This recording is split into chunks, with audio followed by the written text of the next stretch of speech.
Hindi ako papayag na pakawalan ka, Teddy. Ana, gusto kong magkaroon ng anak. Lihiti mong anak. Pero sa'yo para akong tuod. Baon lang ako ng baon pero hindi ako magkaroon ng ugat. Dahil baog ka. Baog na kung baog!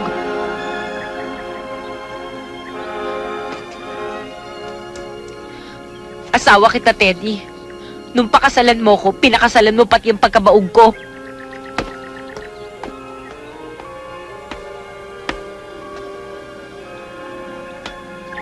I thought you'd be sensible enough. Pero sana maintindihan mo na hindi na pwede magpatuloy ang ating magandang pagsasama. Hindi ka pala marunong umunawa.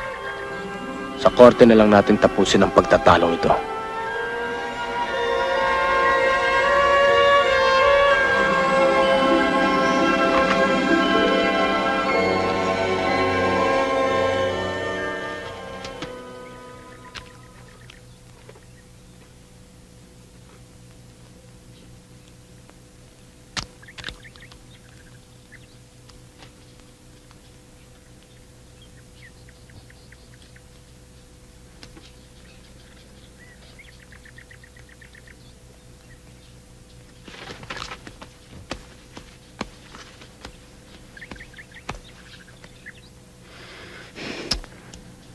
Nagrereklamo ka na?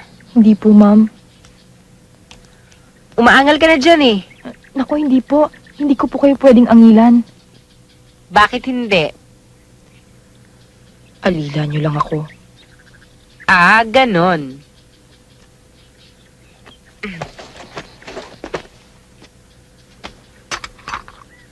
Ang ganda.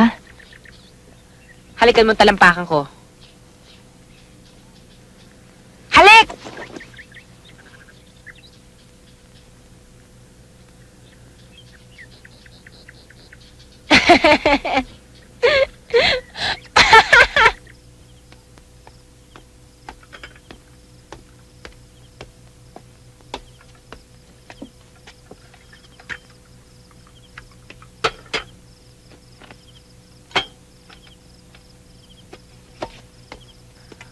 Maria, Bakit po? may nobyo ka na ba? Po? Naku, wala po. Wala pa po sa isip ko yan. Ano nang karanasan mo sa lalaki? Wala po.